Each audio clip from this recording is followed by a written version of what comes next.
यमुना के किनारे बहती ठंडी हवा में आज भी एक उदासी घुली हुई महसूस होती है, जैसे वक्त खुद किसी पुराने जख्म को याद कर रहा हो। इसी नदी के किनारे कभी एक बादशाह खड़ा होकर अपनी मोहब्बत के ख्वाब बुन रहा था, और उसी मोहब्बत ने आगे चलकर पत्थरों में जान डाल दी। यह कहानी सिर्फ ताजमहल बनने की नहीं है, बल्कि उस दिल की है जो तख्त पर बैठा था मगर इश्क के आगे बिल्कुल बेबस था। शाहजहां, जिसकी सल्तनत दूर दूर तक फैली हुई थी, जिसके हुक्म से मुल्क कांपते थे, उसी शाहजहां का दिल एक औरत के सामने पूरी तरह झुक चुका था, मुमताज महल। शाहजहां की जिंदगी की शुरुआत ही ऐशो आराम में हुई थी। वह मुगल सल्तनत का शहजादा था, दौलत, ताकत और शान उसके कदम चूमती थीं। मगर किस्मत ने उसके लिए सिर्फ तख्त ही नहीं, बल्कि एक ऐसा इश्क भी लिखा था जो उसकी पूरी जिंदगी की पहचान बन जाने वाला था। मुमताज महल से पहली मुलाकात ने ही शाहजहां के दिल में हलचल मचा दी थी। वह सिर्फ खूबसूरत नहीं थी, बल्कि सलीकेदार, समझदार और दिल से बेहद नर्म थी। शाहजहां ने उनमें सिर्फ एक बेगम नहीं, बल्कि अपनी रूह का सुकून पाया था। यही वजह थी कि कई शादियों के बावजूद मुमताज उनकी जिंदगी का केंद्र बन गई। मुमताज महल सिर्फ हरम की रानी नहीं थी, बल्कि शाहजहां की हर जीत और हर हार में बराबर की शरीक थी। वह दरबार के मामलों में राय देती थी, गरीबों की मदद करती थी और शाहजहां को इंसाफ की राह पर बनाए रखती थी। शाहजहां जंग पर जाता तो मुमताज को साथ ले जाता, क्योंकि उनके बिना उसका दिल कहीं नहीं लगता था। लोग कहते थे कि बादशाह का दिल उसकी तलवार में नहीं, बल्कि उसकी बेगम की मुस्कान में बसता है। मुमताज ने 14 बच्चों को जन्म दिया, लेकिन हर बार अपने दर्द को छुपाकर शाहजहां के चेहरे की खुशी को तरजीह दी। फिर वह मनहूस साल आया, 6678। दक्कन की जंग अपने चरम पर थी और मुमताज महल आखिरी बार मां बनने वाली थी। बुरहानपुर के उस तंबू में, जहां बाहर जंग की आग जल रही थी, अंदर शाहजहां की दुनिया उजड़ने वाली थी। मुमताज महल का इंतकाल हो गया। वह पल शाहजहां के लिए सिर्फ एक मौत नहीं था, बल्कि उसकी पूरी जिंदगी का टूट जाना था। बादशाह, जो कभी किसी के सामने नहीं रोया था, उस दिन बच्चों की तरह फूट फूट कर रोया। उसने अपने आप को तंबू में बंद कर लिया, कई दिनों तक किसी से नहीं मिला। दरबार की रौनक बुझ गई, संगीत बंद हो गया, रंगीन कपड़े पहनना हराम कर दिया गया। कहा जाता है कि शाहजहां जब उस तंबू से बाहर निकला तो वह वही इंसान नहीं रहा था। उसके बाल सफेद हो चुके थे, चेहरा बुझा हुआ था और आंखों में एक ऐसी तन्हाई थी जिसे कोई दौलत नहीं भर सकती थी। उसी रात उसने अपनी मुमताज से एक खामोश वादा किया कि वह उसकी याद में ऐसी निशानी बनाएगा जिसे देखकर दुनिया सदियों तक मोहब्बत को सलाम करेगी। यह वादा किसी आम इंसान का नहीं, बल्कि उस शख्स का था जिसके पास पूरी सल्तनत थी, मगर दिल पूरी तरह टूटा हुआ था। मुमताज को पहले बुरहानपुर में दफनाया गया, लेकिन शाहजहां का दिल वहां नहीं लगा। उसे लगने लगा कि उसकी मोहब्बत किसी मामूली कब्र में नहीं सो सकती। उसे ऐसी जगह चाहिए थी जहां आसमान भी झुककर देखे, जहां नदी बहते हुए भी खामोशी से दर्द समझे। तभी उसकी नजर यमुना के किनारे पड़ी, एक ऐसी जगह जो सुकून देती थी मगर उदासी भी अपने अंदर समेटे हुए थी। यहीं से ताजमहल के ख्वाब ने असली शक्ल लेनी शुरू की। शाहजहां ने हुक्म दिया कि दुनिया के बेहतरीन कारीगर बुलाए जाएं। यह सिर्फ एक मकबरा नहीं होना था, यह एक एहसास होना था। पत्थरों में मोहब्बत, नक्काशी में दर्द और हर दीवार में वफा उतारनी थी। शाहजहां खुद नक्शे देखता, बदलाव करवाता और कई बार रातों को जाकर यही सोचता कि क्या यह इमारत उसकी मुमताज के काबिल होगी या नहीं। वह जानता था कि पत्थर बोल नहीं सकते, मगर चाहता था कि देखने वाला हर इंसान इस खामोशी में भी इश्क की आवाज सुन सके। यमुना के किनारे जब ताजमहल की नींव रखी गई तो वह सिर्फ पत्थरों की शुरुआत नहीं थी, बल्कि शाहजहां के टूटे हुए दिल का पहला मरहम थी। जमीन को कई बार परखा गया, उसे मजबूत किया गया ताकि जो इमारत उस पर खड़ी हो वह सदियों तक झुकी हुई न दिखे। शाहजहां खुद अक्सर वहां आता, चुपचाप खड़ा होकर बहती हुई यमुना को देखता और जैसे अपनी मुमताज से खामोशी में बातें करता। उसे लगता था कि नदी उसकी बात समझती है, उसके दर्द को अपने साथ बहाकर कहीं दूर ले जाती है। इसी वजह से उसने फैसला किया कि मुमताज का मकबरा इसी नदी के किनारे होगा, जहां हर सुबह सूरज की पहली रोशनी और हर रात चांदनी उसकी कब्र को छू सके। ताजमहल के निर्माण के लिए सल्तनत के कोने कोने से ही नहीं, बल्कि मुल्कों के पार से भी हुनरमंद कारीगर बुलाए गए। फारस से सुलेख लिखने वाले, तुर्की से संगमरमर तराशने वाले, समरकंद से गुंबद बनाने वाले और हिंदुस्तान के गांव शहरों से नक्काशी करने वाले हाथ आए। लगभग 20,000 लोग इस एक मकसद के लिए जुट गए कि बादशाह की मोहब्बत को पत्थरों में उतारा जाए। मकराना से सफेद संगमरमर लाया गया, इतना शुद्ध कि उसमें रोशनी खुद को खो देती थी। हाथियों की कतारें दिन रात पत्थर ढोती रहीं, मानो उन्हें भी पता हो कि यह काम सिर्फ हुक्म का नहीं, एहसास का है। शाह हर छोटी बड़ी चीज पर नजर रखता था। कोई नक्काशी अगर उसे जरा सी भी अधूरी लगती तो वह बदलवा देता। उसे इमारत में जल्दबाजी नहीं चाहिए थी, क्योंकि उसकी मोहब्बत भी कभी जल्दबाज नहीं रही थी। ताजमहल की दीवारों पर फूलों की आकृतियां बनाई गई, मगर वे आम फूल नहीं थे, बल्कि ऐसे फूल जो कभी मुरझाते नहीं। शाहजहां चाहता था कि मुमताज की याद भी कभी फीकी न पड़े। कीमती पत्थरों से की गई जराई में रंग भरते हुए कारीगरों के हाथ कांपते थे, क्योंकि एक छोटी सी गलती भी बादशाह के इश्क को चोट पहुंचा सकती थी। ताजमहल की आयतों के लिए कुरान की ऐसी आयतें चुनी गई जो मौत के बाद की जिंदगी, सब्र और अल्लाह की रहमत की याद दिलाती थी। सुलेख इस तरह लिखा गया कि ऊपर की आयतें भी नीचे जितनी ही बड़ी दिखाई दें, ताकि इंसान चाहे जहां खड़ा हो उसे बराबरी और इंसाफ का एहसास हो। शाहजहां कई बार उन आयतों को देखता और देर तक खामोश रहता, जैसे उनमें अपनी मुमताज के लिए तसल्ली ढूंढ रहा हो। उसे लगता था कि अल्लाह के कलाम में ही उसके गम का सबसे बड़ा सहारा छुपा है। जैसे जैसे ताजमहल की शक्ल उभरने लगी, शाहजहां की तन्हाई और गहरी होती गई। वह अब पहले जैसा नहीं रहा था। दरबार लगता था, मगर उसकी रौनक खो चुकी थी। शाहजहां तख्त पर बैठा होता, मगर उसका दिल यमुना के किनारे अधूरी इमारत में भटका रहता। रातों को वह नींद से जाग जाता और उसे लगता कि मुमताज उसे पुकार रही है। कई बार वह खिड़की से आसमान की तरफ देखता और चांद से बातें करता, क्योंकि वही चांद कभी मुमताज के चेहरे की तरह उसे सुकून देता था। निर्माण के साल बीतते गए। ताजमहल धीरे धीरे ऊंचाई लेने लगा और उसी के साथ शाहजहां का दर्द भी और साफ होने लगा। लोग कहते थे कि बादशाह पत्थरों में अपना दिल गाड़ रहा है। उसे अब किसी जंग में दिलचस्पी नहीं रही, न ही फतह की खुशी में वह पहले जैसा मुस्कुराता था। उसकी सबसे बड़ी जीत यही थी कि उसकी मोहब्बत अमर होती जा रही थी। हर दिन ताजमहल बढ़ता हुआ ढांचा उसे याद दिलाता था कि उसकी मुमताज भले इस दुनिया में नहीं, मगर उसकी रूह इस सफेद संगमरमर में सांस ले रही है। चाल चलता रहा और यमुना के किनारे खड़ा वह सफेद ख्वाब अब धीरे धीरे मुकम्मल होने लगा था। ताजमहल का गुंबद आसमान से बातें करने लगा था। मीनारें सीधी खड़ी होकर जैसे किसी खामोश इबादत में डूबी हों। शाहजहां जब दूर से उस इमारत को देखता तो उसके दिल में एक अजीब सा सुकून और दर्द एक साथ उठता। सुकून इस बात का कि उसकी मोहब्बत अब शक्ल ले चुकी थी, और दर्द इस बात का कि जिसे देखकर वह इसे बनवा रहा था वह इस दुनिया में नहीं थी। हर पत्थर, हर नक्काशी, हर आयत उसे मुमताज की याद दिलाती थी, और वह अक्सर बिना कुछ कहे घंटों तक ताजमहल को निहारता रहता। ताजमहल के अंदर का हर हिस्सा खास तवज्जो के साथ तैयार किया गया। बीच में मुमताज महल की कब्र रखी गई, सादा मगर बेहद पाकीज़ा, ताकि उसकी सादगी और पाकदिली हमेशा जिंदा रहे। चारों तरफ जालीदार संगमरमर लगाए गए, जिनसे छनकर आती रोशनी एक रूहानी माहौल पैदा करती थी। शाहजहां चाहता था कि जब कोई इस मकबरे में दाखिल हो तो उसकी आवाज अपने आप धीमी हो जाए, दिल अपने आप चुक जाए और आंखें अपने आप नम हो जाएं। यह जगह सिर्फ देखने की नहीं, महसूस करने की होनी चाहिए थी। इसी दौरान सल्तनत की फिजा बदलने लगी। शाहजहां की सेहत धीरे धीरे कमजोर होने लगी थी। उम्र और गम दोनों ने उसे थका दिया था। उसके बेटे, खासकर औरंगजेब, अब ताकत की तरफ देखने लगे थे। औरंगजेब का मिजाज शाहजहां से बिल्कुल अलग था। वह सख्त था, महत्वाकांक्षी था और तख्त के लिए किसी भी हद तक जा सकता था। दरबार में साजिशों की सरगोशियां शुरू हो चुकी थी, लेकिन शाहजहां इन सब से बेखबर या शायद बेपरवाह था। उसकी दुनिया अब ताजमहल तक सिमट चुकी थी। जब ताजमहल लगभग मुकम्मल हो गया तो शाहजहां ने एक बार पूरी इमारत को ध्यान से देखा। कहा जाता है कि उसकी आंखों में आंसू थे, मगर चेहरे पर इत्मीनान।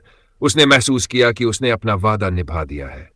उसकी मोहब्बत अब पत्थरों में कैद नहीं, बल्कि आजाद होकर पूरी दुनिया के सामने खड़ी थी। लेकिन उसी मुकम्मल इमारत के साथ शाहजहां की किस्मत अधूरी होने लगी। सत्ता धीरे धीरे उसके हाथों से फिसलने लगी और बेटों के बीच तख्त की जंग खुलकर सामने आने लगी। आखिरकार वह दिन भी आया जब औरंगजेब ने अपने पिता को आगरा के किले में नजरबंद कर दिया। जिस बादशाह के हुक्म से सल्तनत चलती थी वह अब एक कमरे तक सीमित हो गया।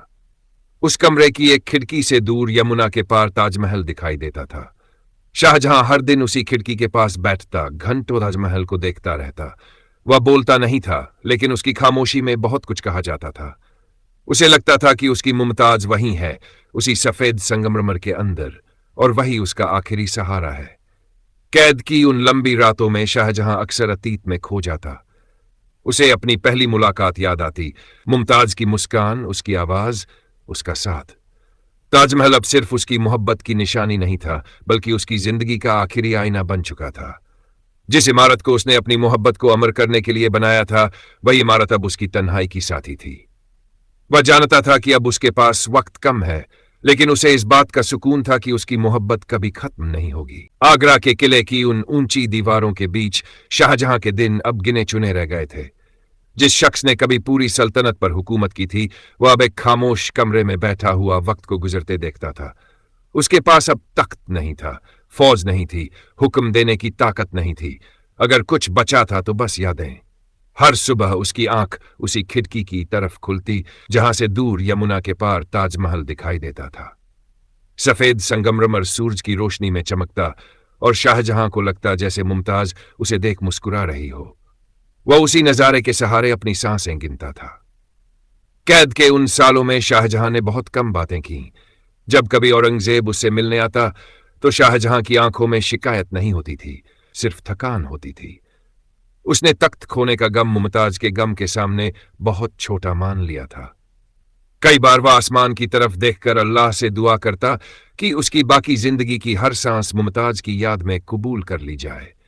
रातों को जब किला खामोश हो जाता तो शाहजहां को लगता कि ताजमहल की तरफ से कोई सदा आ रही है, कोई उसे बुला रहा है। शायद वह उसकी अपनी तन्हाई की आवाज थी, या शायद मोहब्बत कभी सच में मरती नहीं। सन 1666 में एक ठंडी सुबह शाहजहां की सांसें थम गई। बिना शोर, बिना तामझाम, एक ऐसे इंसान की तरह जिसने अपना सब कुछ वक्त को सौंप दिया हो।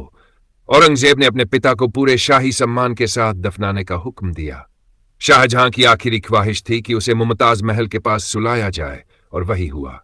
जब उसका जनाजा ताजमहल में दाखिल हुआ तो ऐसा लगा मानो पत्थर भी खामोश होकर उसे आखिरी सलाम पेश कर रहे हों। मुमताज की कब्र के पास शाहजहां को दफन किया गया, और इस तरह दो जुदा जिस्म हमेशा के लिए एक ही जगह सो गए। शाहजहां की मौत के बाद ताजमहल सिर्फ एक मकबरा नहीं रहा, बल्कि एक एहसास बन गया। सदियां गुजरती गई, सल्तनतें बदल गई, मगर ताजमहल वहीं खड़ा रहा, सफेद, खामोश और मजबूत। आंधियां आईं, बारिशें हुई, जंगें लड़ी गई, मगर ताजमहल की मोहब्बत पर कोई आंच नहीं आई। जिसने भी उसे देखा उसने उसमें अपना दर्द, अपनी मोहब्बत और अपनी तन्हाई ढूंढ ली। किसी ने उसे इश्क की मिसाल कहा, किसी ने सब्र की, तो किसी ने कुर्बानी की। आज जब कोई ताजमहल के सामने खड़ा होता है तो वह सिर्फ एक ऐतिहासिक इमारत नहीं देखता, बल्कि एक टूटा हुआ दिल महसूस करता है जिसने अपनी मोहब्बत को पत्थरों में जिंदा कर दिया। ताजमहल हमें यह सिखाता है कि ताकत, दौलत और हुकूमत वक्त के साथ मिट जाती है, लेकिन सच्ची मोहब्बत अगर ईमानदारी से निभाई जाए तो वह सदियों तक सांस लेती रहती है। शाहजहां और मुमताज आज इस दुनिया में नहीं है, मगर उनका इश्क आज भी यमुना की हवाओं में बहता है और हर उस दिल को छू लेता है जो मोहब्बत पर यकीन करता है। शाहजहां और मुमताज के खामोश हो जाने के बाद भी ताजमहल की जिंदगी खत्म नहीं हुई। वह सफेद इमारत अब किसी एक बादशाह की नहीं रही थी, बल्कि हर उस दिल की हो गई थी जो दर्द और मोहब्बत से गुजरा था। मुगल सल्तनत का सूरज ढलने लगा, तख्त बदले, बादशाह बदले, मगर यमुना के किनारे खड़ा ताजमहल वैसे ही रहा, न झुका, न थका, न बदला। जैसे वह खुद वक्त को देख रहा हो और हर गुजरते इंसान से कह रहा हो कि सब चला जाता है, सिर्फ इश्क रह जाता है। मुगलों के बाद जब सल्तनत कमजोर हुई तो ताजमहल भी तन्हा होने लगा। बाग उजड़ने लगे, नहरों में पानी कम हो गया और संगमरमर की चमक पर गर्द जमने लगी। कई बार ऐसा लगा जैसे यह इमारत भी अपने बनाने वाले को याद करके उदास हो जाती हो। फिर अंग्रेज आए। उन्होंने इसे हैरत से देखा, इसकी खूबसूरती पर किताबें लिखी, पेंटिंग्स बनाई, लेकिन कुछ ने इसे सिर्फ एक सैरगाह बना दिया। कहा जाता है कि एक वक्त पर इसके बाग में पार्टियां हुआ करती थी और वह जगह जहां शाहजहां की मोहब्बत सांस लेती थी वहां हंसी और शोर गूंजने लगा। अगर पत्थर रो सकते तो शायद उस दौर में ताजमहल सबसे ज्यादा रोया होता। फिर भी ताजमहल ने सब्र किया। जैसे मुमताज ने जिंदगी भर सब्र किया था, वैसे ही यह इमारत भी हर जख्म को चुपचाप सहती रही। वक्त के साथ लोगों की समझ बदली। किसी ने इसे बचाने की कोशिश की, किसी ने इसकी मरम्मत करवाई ताकि शाहजहां का इश्क यूं ही मिट न जाए। धीरे धीरे दुनिया ने मान लिया कि यह सिर्फ हिंदुस्तान की नहीं बल्कि पूरी इंसानियत की अमानत है। दूर दूर से लोग आने लगे, कोई अपने प्यार की शुरुआत में, कोई टूटे दिल के साथ, कोई चुपचाप खड़ा होकर बस देखने के लिए। ताजमहल के सामने खड़े होकर लोग अक्सर खामोश हो जाते हैं। कोई अपने बीते हुए प्यार को याद करता है, कोई उस इंसान को जो अब साथ नहीं है, और कोई उस मोहब्बत को जो कभी पूरी नहीं हो पाई। ताजमहल हर किसी से अलग अलग बातें करता है क्योंकि इसका दर्द किसी एक जैसा नहीं है। सुबह की हल्की गुलाबी रोशनी में यह मासूम लगता है, दोपहर में मजबूत और रात की चांदनी में बेहद अकेला। जैसे शाहजहां के दिल के हर रंग को यह आज भी जिंदा रखे हुए हो। कई लोग कहते हैं कि ताजमहल को देखकर मोहब्बत पर यकीन और गहरा हो जाता है। यह हमें बताता है कि सच्चा इश्क पाने के लिए हमेशा मिलना जरूरी नहीं होता। कभी कभी जुदाई ही उसे अमर बना देती है। शाहजहां अगर बादशाह न होता, अगर उसके पास दौलत न होती, तो शायद ताजमहल न बनता, लेकिन उसका दर्द उतना ही सच्चा होता। यही वजह है कि ताजमहल सिर्फ शान की नहीं बल्कि इंसान की कमजोरी और उसकी सच्चाई की भी निशानी है। आज भी यमुना बहती है, हवाएं चलती है और ताजमहल खड़ा है खामोश मगर बोलता हुआ। वह हर आने वाले से यही कहता है कि मोहब्बत अगर सच्ची हो तो वह पत्थरों में भी सांस ले सकती है, सदियों को पार कर सकती है और हर उस दिल तक पहुंच सकती है जो महसूस करना जानता हो। ताजमहल अब एक इमारत नहीं रहा था, वह एक खामोश दरवाजा बन चुका था। ऐसा दरवाजा जहां से हर इंसान अपनी यादों, दर्द और अपनी मोहब्बत के साथ गुजरता है। जो भी वहां आता कुछ देर के लिए अपनी दुनिया भूल जाता। किसी को लगता जैसे उसने अपनी खोई हुई मोहब्बत फिर से पा ली हो, तो किसी को ऐसा महसूस होता जैसे उसका दिल और भारी हो गया हो। ताजमहल हर किसी से अलग अंदाज में बात करता है क्योंकि हर दिल का दर्द अलग होता है। कई लोग वहां आकर दुआ मांगते हैं, कोई अपनी मोहब्बत के मुकम्मल होने की दुआ करता है तो कोई अपने बिछड़े हुए इंसान के लिए सुकून मांगता है। कुछ लोग ताजमहल की ठंडी जमीन पर बैठकर देर तक खामोश रहते हैं, मानो उस खामोशी में उन्हें अपने सवालों के जवाब मिल जाएं। कहा जाता है कि जो सच्चे दिल से यहां कुछ मांगता है उसकी दुआ खाली नहीं जाती। शायद इसलिए नहीं कि यह जगह चमत्कारी है, बल्कि इसलिए कि यहां आकर इंसान खुद अपने दिल की सच्चाई से रूबरू हो जाता है। ताजमहल के साए में खड़ी अधूरी मोहब्बतें अक्सर ज्यादा सच्ची लगती हैं। कितने ही ऐसे लोग हैं जो यहां आकर अपने टूटे हुए रिश्तों को याद करते हैं। कोई अपने पहले प्यार का नाम दीवारों पर नहीं, दिल में लिख कर ले जाता है। कोई आंखों में आंसू लिए मुस्कुराने की कोशिश करता है क्योंकि उसे एहसास होता है कि मोहब्बत का दर्द भी एक नेमत है। कम से कम यह एहसास तो देता है कि दिल जिंदा है। ताजमहल उन लोगों को भी गले लगाता है जिनकी मोहब्बत पूरी नहीं हो सकी, लेकिन जिनका इश्क सच्चा था। रात के वक्त जब चांदनी ताजमहल पर उतरती है तो उसकी खामोशी और गहरी हो जाती है। ऐसा लगता है जैसे शाहजहां अब भी कहीं पास खड़ा हो, उसी तरह चुपचाप देख रहा हो जैसे आगरा के किले की खिड़की से देखा करता था। चांद की रोशनी में ताजमहल और भी सफेद और भी अकेला लगता है। उस वक्त वहां खड़े इंसान को एहसास होता है कि मोहब्बत हमेशा शोर नहीं करती, कभी कभी वह बस चुपचाप मौजूद रहती है, बिल्कुल इस इमारत की तरह। ताजमहल हमें यह भी सिखाता है कि हर मोहब्बत को ताजमहल नहीं मिलता, लेकिन हर सच्ची मोहब्बत अपनी जगह खुद बना लेती है। शाहजहां ने अपनी मोहब्बत को पत्थरों में डाल दिया, मगर हर इंसान के पास इतना वक्त, इतनी ताकत नहीं होती। फिर भी उनकी मोहब्बत कम नहीं होती। कोई अपनी यादों में ताजमहल बना लेता है, कोई अपने आंसुओं में और कोई अपनी दुआओं में। सच्चा इश्क वही है जो बदले में कुछ न मांगे, जो सिर्फ निभाया जाए। जब लोग ताजमहल से लौटते हैं तो वे कुछ बदल चुके होते हैं। कोई थोड़ा हल्का महसूस करता है, कोई थोड़ा और गंभीर हो जाता है। ताजमहल किसी को जवाब नहीं देता, लेकिन हर किसी को सोचने पर मजबूर कर देता है।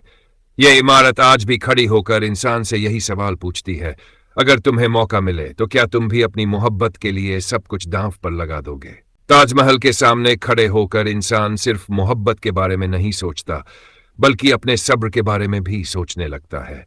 शाहजहां की कहानी हमें यह सिखाती है कि सच्चा इश्क सिर्फ पाने का नाम नहीं, बल्कि खोने के बाद भी निभाने का नाम है। मुमताज उसके साथ नहीं रही, फिर भी शाहजहां ने उन्हें हर सांस में जिंदा रखा। यही वह मुकाम है जहां मोहब्बत दुनियावी नहीं रहती, बल्कि इबादत बन जाती है। जब दिल किसी को अल्लाह की अमानत समझकर चाहे तो जुदाई भी शिकायत नहीं बनती। किस्मत ने शाहजहां को वह सब दिया जो दुनिया चाहती है, ताकत, दौलत, शान, और फिर सब छीन भी लिया। लेकिन एक चीज उससे कभी नहीं छीनी जा सकी, उसकी मोहब्बत की सच्चाई। ताजमहल इस बात का सबूत है कि अल्लाह इंसान से सब कुछ ले सकता है, मगर अगर दिल सच्चा हो तो उसकी दुआ को जाया नहीं करता। शाहजहां का इश्क उसे तख्त से कब्र तक ले गया, लेकिन उसी इश्क ने उसे अमर भी कर दिया। ताजमहल हमें सब्र का मतलब भी समझाता है। इसे बनने में सालों लगे, जैसे शाहजहां के दर्द को पकने में सालों लगे। हर पत्थर सब्र से रखा गया, हर नक्काशी वक्त लेकर बनी। जल्दबाजी वहां कहीं नहीं थी, क्योंकि मोहब्बत में जल्दबाजी नहीं होती। यही वजह है कि ताजमहल आज भी खड़ा है, मजबूत, शांत और खूबसूरत। जो चीज सब्र से बनती है वही वक्त का इम्तिहान पास करती है। जब इंसान अपने दर्द को अल्लाह के हवाले कर देता है तो वही दर्द उसकी ताकत बन जाता है। शाहजहां अगर अपने गम में डूबकर टूट जाता तो ताजमहल कभी न बनता, लेकिन उसने अपने आंसुओं को पत्थरों में बदल दिया। यही रूहानी समझ ताजमहल को सिर्फ इमारत नहीं, बल्कि एक दुआ बना देती है। वहां खड़े होकर इंसान महसूस करता है कि हर जख्म बेकार नहीं जाता, अगर उसे सब्र और यकीन के साथ सहा जाए। ताजमहल आज भी ये पैगाम देता है कि मोहब्बत और ईमान एक दूसरे से जुदा नहीं है। सच्चा इश्क वही है जो इंसान को बेहतर बनाए, जो उसे झुकना सिखाए, जो उसे अल्लाह के करीब ले जाए। शाहजहां की मोहब्बत उसे टूटने के बाद भी नफरत नहीं सिखा पाई, बल्कि शुक्र और सब्र सिखा गई। यही वजह है कि उसकी कहानी सदियों बाद भी दिलों को छू जाती है। ताजमहल के सामने खड़े होकर इंसान को एहसास होता है कि कुछ कहानियां खत्म नहीं होती, बस खामोश हो जाती है। शाहजहां और मुमताज की कहानी भी ऐसी ही है। न कोई आखिरी लफ्ज, न कोई आखिरी मुलाकात, बस एक सफेद खामोशी जो सदियों से बोल रही है। ये इमारत हमें बताती है कि मोहब्बत अगर सच्ची हो तो उसे जिंदा रखने के लिए आवाज की जरूरत नहीं होती। कभी कभी सबसे गहरी बात वही होती है जो बिना कहे समझ आ जाए। ताजमहल इंसान को उसके अहंकार से नीचे उतार देता है। यहां आकर बादशाह और फकीर, अमीर और गरीब सब बराबर हो जाते हैं। हर कोई सिर उठाकर इस इमारत को देखता है और दिल अपने आप झुक जाता है। यह झुकना किसी मजबूरी का नहीं, बल्कि उस एहसास का होता है कि इंसान कितना भी बड़ा क्यों न हो जाए, उसकी मोहब्बत ही उसकी असली पहचान बनती है। शाहजहां की सल्तनत मिट गई, मगर उसका इश्क आज भी जिंदा है, क्योंकि उसने दिल से चाहा था, दिखावे के लिए नहीं। ताजमहल हमें यह भी सिखाता है कि हर जुदाई सजा नहीं होती। कभी कभी अल्लाह जुदाई इसलिए देता है ताकि मोहब्बत जमीन से उठकर आसमान तक पहुंच जाए। शाहजहां और मुमताज अगर साथ बूढ़े हो जाते तो शायद उनकी कहानी इतनी गहरी न होती। दर्द ने उनके इश्क को पाक किया और सब्र ने उसे अमर। यही वजह है कि ताजमहल सिर्फ प्यार की नहीं, बल्कि किस्मत की, हिकमत की भी निशानी है।